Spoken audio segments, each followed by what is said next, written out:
저도 지금 설날 전부터 거의 타이레놀을 하루에 5개씩은 거의 맨날 먹거든요. 5개. 그거 안 되면 생활이 안 돼요. 여기가 막 깨질 것 같아요. 창업을 하는 순간 회사가 망하기 전까지는 제일 힘든 게 사장이에요. 그래서 그 두려움을 극복해야 그에 상응하는 대가를 조금 얻을 거예요.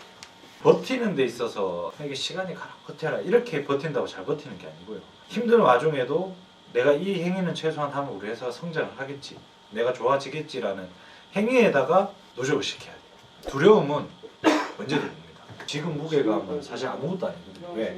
혼자 그냥 족구라면 먹으면 되잖아. 근데 직원들이 생기고 나서 회사가 성장하기 위해서 돈을 벌고 있지 않아도 벌기 위해서 의사결정해야 될 때가 되게 많거든요.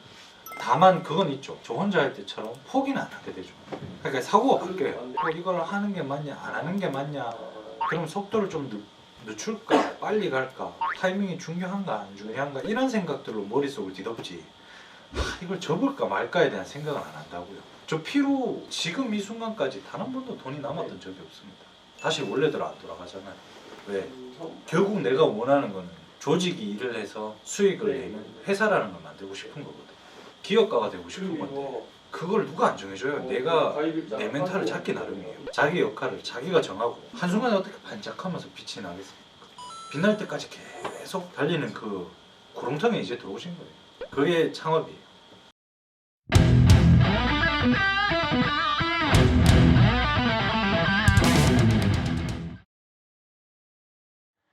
자, 행복하시죠? 네. 행복하시죠? 그때 본 멘트가 좋네요. 전혀 예상하지 못했죠. 네. 어째 지내셨습니까? 이제 설날도 끝났고 네. 이제부터 좀 달려야 되죠. 그래서 사실 마켓 분석하는 것도 이제 거의 끝나가는 시점이고, 마켓 분석, 주기 분석, 순환 패턴 분석은 거의 다 끝났고요. 오늘까지 과제를 다 하고 나면 이거 최종 취합해서 방법론적인 건 끝났고 이제 상품명 강화하고 순환하고 계속 내용 공유하면서 계속 달릴 일만 남았거든요. 사실 최근 근황이 좀 어떻게 됩니까? 1호님부터. 머리 자르셨네요? 네, 이발했어요. 며칠 전부터 현타가 와서 현타 왔어요? 어제 머리를 급하게 자고 그런 거 신경에 약간 변화가 있는 것 같은데? 제가 좀 MBTI로 따지면 파워 J거든요. 파워 J는 뭐예요? 제가 완전 계획충. 계획충. 대문자는 이거 계획대로 되는 일이 아닌데. 그러니까요. 이제 알고 시작을 한 건데 사업자 내는 것 뒤로부터 이제 뭐 이런 거 엑셀을 공들인다거나 이셀러스를 프로그램 배우는 거랑 여기서 뭐 막히기도 했는데 이걸 넘으니까 이제 가공이라는 큰 산이 있는데 정확한지 모르겠지만 대충 내가 혼자서 세울 수 있게끔 됐는데 뭔가 불안감이 오는 거야. 계획대로 안 되면 어떡하지? 그리고 그렇죠. 네, 뒤에 올 그 고난, 지루함, 외로움이 있으니까 그렇죠. 그게 해보지도 않았는데 일단 마음에 콱 박혀가지고 못 움직이는 거예요. 한 이틀 정도. 이틀을 날리고 안 되겠다 해서 그냥 집 밖에 나가서 누구라도 좀 만나서 얘기해도 해야겠다 싶어서 나갔다가 갑자기 미용실이 보여가지고 머리를 잘라고 갑자기. 지금 말씀하신 것만 보면 계획충은 아닌데 거의 생각의 흐름대로 행동하시는 것 같아요. 그러면 뭐든 다시 또 해봐야 되는 거지. 한 2년 전처럼 구독만 해놓고 아무것도 안 했다가 어렵다고 또 포기했던 그때가 생각이 나서. 근데 또 생각해보면 2년 전에는 이셀러스 프로그램 건드는 것도 몰랐는데 지금은 또 하고 일단 이 사람은 해봐야 되는 거구나 생각이 들어서. 지금 멘탈 좀 잡으셨어요? 잘하셨어요. 우리 멘탈 아직까지 멘탈 그렇게 심하게 휘청휘청하면 안 됩니다. 한 6개월 진짜 새거 빠지게 고생해놓고 그 다음에 결과가 안 나왔을 때 답답함이 밀려오거든요. 누구나 겪는 과정이에요. 저도 지금 설날 전부터 거의 타이레놀을 하루에 5개씩은 거의 맨날 먹거든요. 5개. 그거 안 되면 생활이 안 돼요. 여기가 막 깨질 것 같아요. 창업을 하는 순간 회사가 망하기 전까지는 제일 힘든 게 사장이에요. 그래서 그 두려움을 극복해야 그에 상응하는 대가를 조금 얻을 거예요. 버티는 데 있어서 이게 시간이 가라 버텨라 이렇게 버틴다고 잘 버티는 게 아니고요. 힘든 와중에도 내가 이 행위는 최소한 하면 우리 회사가 성장을 하겠지, 내가 좋아지겠지라는 행위에다가 노력을 시켜야 돼요. 두려움은 언제든 옵니다. 지금 무게감은 사실 아무것도 아니거든요. 왜? 혼자 그냥 족구라면 먹으면 되잖아. 근데 직원들이 생기고 나서 회사가 성장하기 위해서 돈을 벌고 있지 않아도 벌기 위해서 의사결정해야 될 때가 되게 많거든요. 다만 그건 있죠. 저 혼자 할 때처럼 포기는 안 하게 되죠. 그러니까 사고가 바뀌어요. 이걸 하는 게 맞냐 안 하는 게 맞냐. 그럼 속도를 좀 늦출까 빨리 갈까 타이밍이 중요한가 안 중요한가 이런 생각들로 머릿속을 뒤덮지 이걸 접을까 말까에 대한 생각을 안 한다고요. 저 피로 지금 이 순간까지 단 한 번도 돈이 남았던 적이 없습니다. 다시 원래대로 안 돌아가잖아요. 왜? 결국 내가 원하는 거는 조직이 일을 해서 수익을 내는 회사라는 걸 만들고 싶은 거거든. 기업가가 되고 싶은 건데 그걸 누가 안 정해줘요? 내가 내 멘탈을 잡기 나름이에요. 자기 역할을 자기가 정하고 한순간에 어떻게 반짝하면서 빛이 나겠습니까? 빛날 때까지 계속 달리는 그 구렁텅이에 이제 들어오신 거예요. 그게 창업이에요. 공급쟁이보다 내 일을 하면 뭐 열심히 하면 돈을 더 벌 수 있겠지. 그거는 퇴사할 때 근로소득세를 내는 근로자의 마음으로 생각한 창업의 이유고요. 창업을 하고 나서는 창업가의 마음으로 계속 유지를 해야 돼요. 단순히 지금은 그래도 내가 회사 안 나오고 이 정도 벌지 여기 이 관점으로 뭔가를 다 판단하거든요. 제가 말했잖아요. 퇴사하고 바뀌는 데 있어서 몇 년은 걸린다라고 하는 게 내가 월급을 주는 사람이 돼버리면 어떻게 하면 내가 다른 기업처럼 이거를 회사를 더 조직적으로 만들까 시스템을 만들어야 될까 약간 전혀 다른 고민으로 넘어가는데 시간이 꽤 걸립니다. 근데 그 가는 과정에 지금 거의 태어나서 탯줄도 자르기 전인 단계예요. 너무 큰 걱정할 필요 없어요. 뱃속에 본인의 한계는 본인이 정하는 겁니다. 지금의 목표는 이걸 통해서 일정 수익 이상을 만드는 게 1차적인 목표긴 하지만 그건 말 그대로 1차적인 목표고 1차적인 목표가 이 사업을 할지 말지에 대한 판단 기준이 되거든요. 단순히 300 버는 게 목표면 300이 안 벌리면 그만둬버립니다. 버티면 무조건 되긴 돼요. 근데 거기에 따른 효율이나 이런 게 개개인마다 엄청 차이가 나요. 진짜 현금이 많고 내 일을 같이 해줄 어떤 팀들이 있다면 최저가 판매 전략으로 원하는 순수익까지 도달은 금방 할 거 아닙니까? 딱 깨놓고 얘기하면 그게 어떻게 보면 단기적으로 가장 효율적으로 핸들링할 수 있는 포션이죠. 다이소가 또 왜 성공했을까요? 그러니까 그거는 개인차가 있기 때문에 그 다음 빌드업을 어떻게 할 거고 여기서 얼마 이상의 수익이 나면 그 다음 단계로 넘어가겠다가 여러분들의 목표라면 왜 이렇게 더디지? 다른 사람들은 어떻게 하지? 어떤 거를 내가 접목시켜야지 이걸 더 빨리 갈 수 있을까? 이런 고민을 하지 이거 상품명 강화해봤자 이거 안 되면 어떡하지? 이게 안 된다고 해서 포기 안 한다고요. 그 생각하는 것도 습관이거든요. 그거 진짜 중요하거든요. 내가 어떤 문제점이나 두려움을 딱 맞닥뜨렸을 때 나의 머릿속에 생각하는 습관의 패턴 자체가 계속 발전해야지 회사가 커집니다. 대표라면. 이거 했는데 안 되면 어떡하지? 지재권 문제가 터지면 어떡하지? 2년 뒤에 접으면 어떡하지? 이런 생각에 사로잡혀 어떤 일도 못해요. 그러니까 그거를 깨냐 안 깨냐의 차이거든요. 그걸 깨는 사람들은 사실 리스크가 있는 다른 창업을 해도 성공해요. 제가 초반에 얘기했잖아요. 이게 창업으로서 투자한 게 없으니까 접지라고 가볍게 생각하면 한없이 가벼운 일이고요. 스스로가 무겁게 생각하면 이것만큼 투자한 거 없이 사업가의 마인드를 장착시킬 수 있을 만한 건 저는 큰 도움 받았거든요. 멘탈 무너질 것 같으면 페이스업에 와서 얘기해요. 이렇게. 제가 정신 똑바로 차려야 되는데. 근데 사실 거의 그래요. 일을 하는 건 대표님들은 몫인 거고요. 다 재료 만들고 테스트 다 하고 테스트하는 과정에서 야금야금 누적돼서 내 아이디나 내 판매되는 데이터들이 조금씩 개선이 되고 최적의 효율을 더듬더듬 찾아가는 거예요. 구독, 좋아요 부탁드리겠습니다. 이현님은 어떻게 되시죠? 일단 저는 금요일날 집에 꼬맹이 눈썰매 태워준다 해서 네. 우주로 갔어요. 저희도 눈썰매 타고 왔습니다. 제가 노트북을 들고 가서 저녁에 리어트에서 일단은 성공 등록을 진행을 했습니다. 그 다음에 갔다 와서 집에서 과제 일단 진행하고 옥션 지마켓에서 지금 셀러 지원 프로모션이라든지 뭐 디지털 가든 빅세일 그런 부분에 좀 제가 참여를 하면서 상품 등록을 했고요.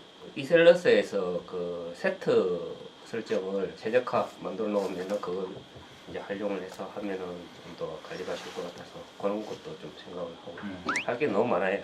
원래 일이 네. 많아야 정상입니다. 네, 그다음에 주문 처리도 좀 하고 상품명 가공도 새롭게 다시 시작을 해봤는데 막상 하려고 하니까 1시간에 뭐 10개에서 20개 정도밖에 가공이 안 되는 3,000개를 하려고 하니까 막막하다는 그런 생각이 들고 상품 올렸을 때 지재권도 날라오고 이미지에 텍스트 들어간 거 다 발췌가 골라내야 되고 특히 스마트 스토어 같은 경우 그렇게 좀 바쁜 시간을 보내고 있습니다. 지금 시간이 좀 촉박할 것 같아요. 좋습니다.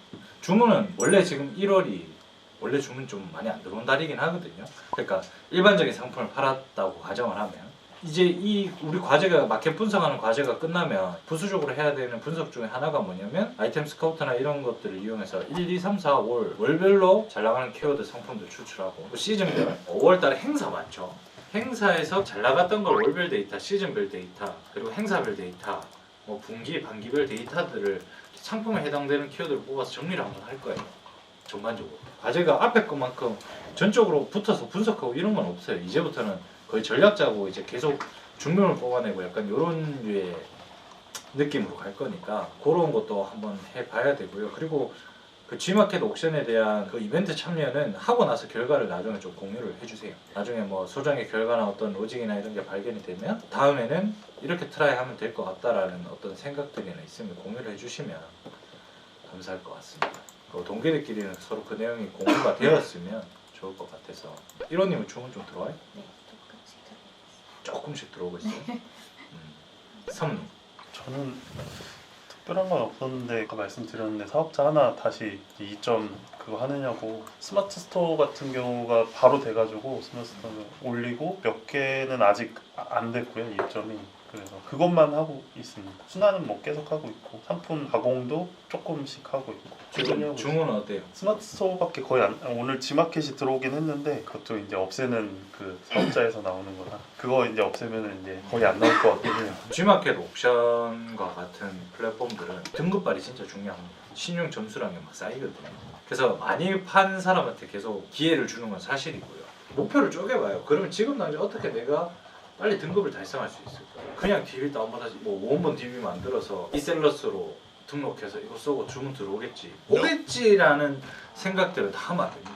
아주 사소하고 정확하지 않은 분석이라도 나름의 이유가 있어야 돼요. 제가 G마켓 그럼 빨리 등급 달성하세요 이렇게 과제를 주면 생각을 하겠죠. 잘 팔리는 거 올려놔야 되잖아요. 역마진 나지 않는 가격으로 공급을 해야 되는 게 기본 조건이겠죠. 왜? 내가 가진 무기가 없잖아요 지금. 마진을 많이 남긴다기보다 일단 역마진 안 남게끔 최소 마진으로 올려보고 핸들링을 한번 해보자. 그러면 주문이 많이 들어오는지. 올렸는데 주문이 많이 들어와. 근데 부족해. 그러면 G마켓에서 내가 눈팅을 한번 해보자. 어떻게? 내가 생각나는 키워드 막 치는 거에서 일반 상품에서 주문 건수가 표기가 되잖아요. 주문 건수가 많은 페이지들이 특정 카테고리에 몰려 있을 거예요. 예를 들면 이런 거예요. 이불 정리 보관함이 주문 건수가 엄청나. 그럼 거기에 관련된 것들만 올리는 게 아니라 그 상위 카테고리를 보는 거예요. 그 카테고리를 팔 수 있는 것부터 일단 내가 쓰고 있는 도매처에서 검색을 해보는 거예요. 상품 소싱은 쉽잖아요, 여러분들. 등급 놓고 리빙 관련된 용품만 파는 공급사가 있다. 그럼 그런 거 일단 먼저 발라내는 거예요. 역마진만 안 볼 정도로 올려놓고 반응이 있고 주문이 이행해보면서 얘는 괜찮네, 얘는 안 괜찮네. 그러면서 또 발라내고. 그러니까 마켓마다 살아있는 사람이라고 다 다른 놈들이라고 생각하세요. 얘한테는 옷을 어떻게 입힐지 나중에 점점 더 고도화 되겠지만 애초에 생각부터 그렇게 하셔야 돼요. 그러다 보면 선순환이 일어나요. 제가 이것까지 생각을 해서 다 말씀드린 건데 자 네이버 쇼핑에 우리가 5개 다 뭉쳐진다고 했죠. 가격 비교 사이트 등록해 놓으면 기본 상품명으로만 올리더라도 어떻게 되냐면 G마켓에서 잘 팔린 카테고리 점점 축적이 되고 옥션 잘 팔리는 카테고리 제품이 축적이 되고 물론 중복되는 것도 있겠지만 각각 마켓마다 잘 팔리는 것들이 조금씩 DB가 달라질 거라고. 그러면 스마트 스토어하고 일괄적으로 등록을 해도 두두두두 5개 마켓 다 동시에 적용해서 올리는 것보다 훨씬 더 다양하게 네이버 쇼핑에 펼쳐져 있을 거라고. 왜? 마켓마다 지금 내가 올려놓은 상품 군들이 다 다를 거기 때문에. 그러면 선순환이 일어난다고요. 네이버 쇼핑 트래픽도 잘게 그물을 쳐놓은 상태가 돼버리는 거고 자연스럽게. 지금 제가 말한 게 어려운 게 아니잖아요. 아이템 스카우트를 봐야 됩니까? 그런 전략도 아니에요 사실. 근데 이것만 해도 이 작업만 지속적으로 해도 사실 괜찮다고요. 왜냐면 이렇게까지 기본 상품명으로 파는 사람조차 없어요. 그러니까 이게 내가 하는데 이유가 있어야 돼요. 어떤 행위를 하는 데 있어서. 상품을 소싱할 때도 그냥 내 감으로 막 소싱하면 안 된다고요. 그런 거 한 개 한 개가 녹아져서 자꾸 DB가 누적되는 속도가 계속 다 달라져요. 개인차가 생겨버린다. 계속 생각하셔야 돼요. 똑같은 기본 상품을 팔더라도 그런 거에 대한 세부나 전략도 계속 생각해내셔야 돼요. 모든 행위마다 의도가 있어야 돼요. DB를 정리하고 원본 상품을 뽑아내고 최저가는 최저가 전략을 쓰는 이유가 있어야 되고 그리고 그걸 그렇게 판매하는 기간적인 목표도 있어야 되고 되겠지. 뭐 이렇게 해놓으면 하겠지. 뭐 이렇게 생각해버리는 순간 자꾸 그게 습관이 되거든요. 목적 없는 일들을 되게 많이 하게 돼요. 그러면 안 됩니다. 셀리어스 사원님 어떻게 지내셨어요? 상품 상품 등록하면서 그 가공 DB 좀 만들고 있고 그러니까 순한 DB 이제 순환할 거 여러 개 좀 다수해가지고 그것도 만들고 있고 그런 거 거의 비슷하게 하고 있습니다. 행복합니까? 행복도는 좀 떨어지는 것 같습니다. 그리고 이 형님 같은 경우도 마찬가지예요. 상품명 가공이 어렵죠. 제가 뭐 나이로 구분하는 건 아닌데 어쩔 수 없이 떨어지게 돼 있습니다. 주로 사용하는 주 소비자층과 비주류인 사람들과 온라인에 사용하는 속도도 좀 다르고요. 이 온라인 플랫폼들에 대해서 그 사용감도 다르고 문화도 그렇게 형성이 돼 있으니까 제가 왜 3,000개 목표를 잡았냐면 1호님도 그렇고 2호님도 그렇고 불안감도 있고 좀 더 완벽했으면 좋겠고 좀 더 타당성이 있어야 될 것 같고 뭐 여러 가지 생각이 들어서 한 개 할 때 꼼꼼하게 할 수도 있는데 완벽하지 않아도 되니까 속도라도 높여보세요. 그리고 그 속도 높인 DB가 팔리고 이거 그냥 그때 대충 했는데도 이게 왜 자꾸 나가지? 이거는 왜 안 나가지?에 대한 데이터를 얻을 거란 말이에요. 그걸 얻어야지 그 다음 작업이 또 쉬워지고 3,000개 쫙 밀고 쫙 올려보고 3,000개에서 조금 더 팔리는 것들이 막 나오면 그거보다 조금 더 나은 상태로 가공해서 또 올려보고 막 그 상품이 막 버려지는 상품이 훨씬 많을 거란 말이에요. 아무리 가공을 열심히 해도. 그렇기 때문에 너무 꼼꼼하게 하면 그 버릴 때 되게 의사결정을 못해요. 쉽게 못 버린다고. 과감하게 핸들링해서 한 바퀴 빨리 돌려서 다시 처음부터 다시 돌리는 속도를 높이는 게 더 좋아요. 한 개를 팔릴 때까지 1년 동안 들고 있는 것보다 그렇게 계속 돌아가야 된다. 시스템 계속. 자, 우리 이제 필살기 모이고 나서 2달 안 됐죠 아직? 딱 2달 했어요. 여러분들 생각에 2달 만에 월 매출 몇천 대량 등록 될까? 안 됩니다. 절대 안 됩니다. 제가 맨날 막 약속 드리잖아요. 이렇게 해서 쌓아 나가서 6, 7개월 정도는 돼야지 매년마다 한 3, 4, 5, 6월 달은 겪어봐야지 느낌이 와요. 피루커머스 그리고 셀리어스 둘 다 1월 달에는 거의 반토막 납니다. 그럼에도 불구하고 우리는 1월에도 끌어올리는 방법을 고민을 해야 성장을 하겠지만 시장 반응이 그렇다는 어느 정도는 있다는 얘기를 제가 하고 싶은 거예요. 그래서 여러분들이 1년의 데이터를 봐야 됩니다. 지금의 시점에서 모든 걸 판단 안 했으면 좋겠어요. 계속 잘 버티십시오. 그러면 만약에 물어봅시다. 한 3개월 정도 하다 힘들어서 만약 포기를 할까요 본인? 그러면 뭐 할 거예요? 역으로 본인한테 한번 물어보세요. 내가 막연하게 이게 그냥 힘들고 돈이 안 돼서 포기하는 건지 이거 말고 내가 진짜 다른 거에 대한 명확한 계획이 있는지를 본인한테 물어보면 답이 나오거든요. 쇼핑몰도 마찬가지예요. 그건 지금 우리가 하는 것보다 더 어려운 겁니다. 저는 이거 못하면 쇼핑을 안 할 거예요. 그렇죠. 여자 쇼핑몰 같은 경우는 내 쇼핑몰 유입되려면 내가 이 쇼핑몰을 찾는 가치가 있어요. 근데 그게 싸다고만 해서 잘 되는 것도 아니고 옛날처럼 사진을 잘 찍는다고 해서 잘 되는 것도 아니고 그런 막연한 기준 가지고 하면 안 되고 대표님의 아이덴티티가 더 명확하게 뭔가를 표출하거나 아니면 그 쇼핑몰 자체가 뭔가가 더 뛰어난 어떤 소비자의 니즈를 충족시킬 만한 뭔가가 있다거나 시간도 필요하고 쉽지 않죠. 모든 걸 접할 때 사업의 본질을 좀 알아야 됩니다. 아주 1차원적으로 나는 옷을 판매를 해서 매출을 많이 높이겠다면 사실 어떻게 보면 가장 미스매치 사업. 근데 많은 사람들이 그걸 꿈꾸고 있죠. 브랜딩 하나 살려서 같이 살리는 게 어마어마한 돈 말고도 기타 인프라들이 엄청 들어가요. 이렇게 개인이 상품 만들어서 수익 내는 게 목적이 그거는 제가 봤을 때 엄청나게 낮은 가치로 브랜딩을 하는 거고 뭐 예를 들면 이 브랜딩으로 인해서 할 수 있는 수많은 파생되는 것들 중에 하나가 옷이라는 게 돼야 돼요. 그 정도 사업 플랜을 짜야지 이거 자체를 브랜딩 하는 데 있어서 엄청난 계획과 이런 걸 투자할 맛이 나. 사실 뭔가 옛날처럼 이쁘고 옷을 잘 입는 것만으로도 인스타를 올려도 너무 많은 사람들이 그런 느낌으로 인스타를 표현하니까 대중들의 느낌도 다들 지쳐하고 얘 쇼핑몰 하는 것 같다. 쇼핑몰 하는 애네. 이제 그렇게 인지하는 피드의 느낌들이 있잖아요. 그게 너무 이제 평범해. 그렇죠. 소비자가 대단한 사람들. 왜냐면 자극에 되게 빨리 익숙해지거든요. 그거 되게 무서운 거예요.